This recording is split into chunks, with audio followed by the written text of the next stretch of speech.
biyuhu waa isha koowaad ee uu noole walba ku noolaado si uu noloshiisa u sii wato. Haddii aanay biyo jirin, waxay ka dhigan tahay inayna nololi jirin. Haddaba 22 Maarso waxaa loo asteeyaa maalinta biyaha adduunka oo laga xuso qaybo badan oo ka mid ah caalamka. Markii ugu horeysay ee la xuso maalintan waxay ku beegneed 22 Maarso sanadii 1993 oo ay shir qaramada midoobay isugu yimaadeen magaalada Rio de Janeiro ee dalka Brazil. maalinkaas wixii ka dambeeyay waxaa loo asteeyay maanta oo kale 22 Maarso inay noqoto maalinta biyaha adduunka.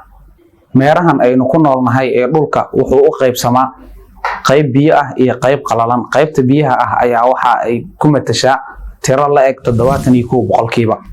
biyaha laga helo meeraheena dhulka 96% waa biyo milix ah ama biyo cusbo leh oceaniska, halka 2.5 ay yihiin biyo fresh water ah, halka uu 1% uu noqonayaan biyo cusbo leh ee dul saaran koonkan. biyaha freshka ah 68% waa biyo ama u kaydsan qaab baraf ahaan ah, halka 30% ay yihiin biyo u kaydsan qaab ground water ah ama biyaha dhulka hoostiisa laga helo. 2% waxay noqonaysaa biyaha laga helo oogada sare ee dhulka oo ah webiyada iyo lakeska ama harooyinka. Samaynta biyo xireenno. in la sameeyo biyo xireenno waxay faa'iidooyin u leedahay wadamada ay maraan webiyada sida dalkeena hooyo ee Soomaaliya oo kale. waxaan soo qaadan doonaa dhowr faa'iidooyin oo ay leeyihiin haddii la sameeyo biyo xireenno. faa'iidooyinka laga heli karo in la sameeyo biyo xireenno waxaa ka mid ah: 1. joojinta fatahaadaha soo noqnoqday ee dalkeena sanad waliba. 2. in la isticmaalo kayd biyoodyada haddii uu webigu biyo yareeyo inta lagu guda jiro fatrada ama waqtiga sanadka. 3. in laga dhaliyo koronto si loo helo koronto raqiis ah oo uu qof walba iibsan karo loogana badbaado korontada qaaliga ah ee wadanka laga isticmaalo. Soomaaliya juqraafi ahaan waxay dhacdaa geeska qaaradda Afrika. Soomaaliya waxay leedahay mid ka mid ah xeebaha dunida ugu dhaadheer iyo tan qaaradda Afrika ugu dheer. Khayraadka dabiiciga ah ee biyaha dalka Soomaaliya waxa ugu waaweyn biyaha dhulka korkiisa saaran surface water iyo biyaha dhulka hoostiisa ku jira ground water. Soomaaliya waxay leedahay dhowr keyd biyood oo ku jira dhulka hoostiisa basins, waxaana ku nool oo ay ilo biyood oo muhiim u yihiin dhammaan dadka deegaanada Soomaalidu ay degto. kaydadka biyaha ee dhulka hoostiisa ku jira ma ahan kuwa loo isticmaali karo si dabiici ahaan in la cabo sababo la xiriira milixda oo ku badan qaarkood. maxaa yeelay Soomaaliya waxay dhacdaa meesha ay iska galaan labada qaaradood ee Afrika iyo Aasiya halka ay iska qabtaan tectonic plate. sidoo kale Soomaaliya waxay ka cabanaysaa in ay biyaha dhulka hoostiisa ku jira ay ku badan tahay macdanta la dhaho fluoride-ka, taasoo keenta inta badan in ay qofka damar yeeshaan. celceliska wax soo saarka ceelasha la qodo waxa lagu qiyaasaa 12 ilaa 20 litir halkii second.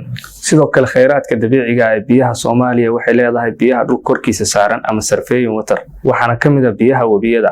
Soomaaliya si guud ahaan waxa mara 2 webi, webiga Jubba iyo Shabeelle, kuwaas oo ka soo burqada buuraleyda Itoobiya dhacana koonfurta Soomaaliya.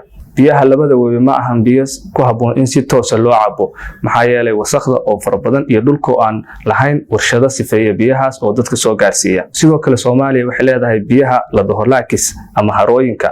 dadka Soomaaliyeed ama dadka aan u dhoweyn magaalooyinka iyo meelaha ceelasha laga qodo badanaa waxay isticmaalaan biyaha lakeska ama harooyinka.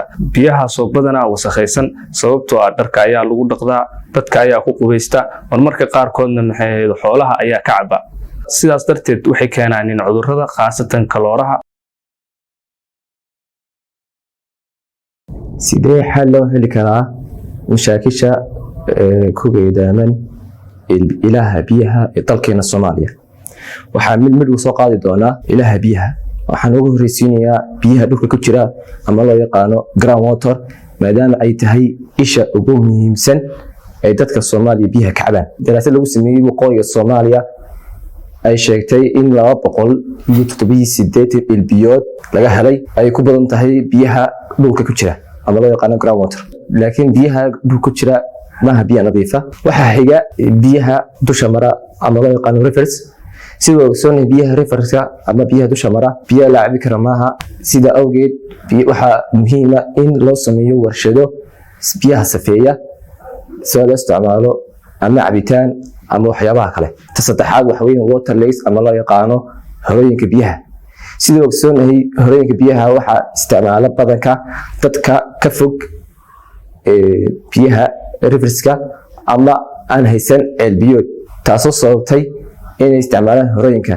sidoo ogsoonahay in horooyinkaasi aan biyo aan nadiifsanayn oo keenta cudurro aad u baahsan. waxaa xal u ah in loo sameeyo ceel biyood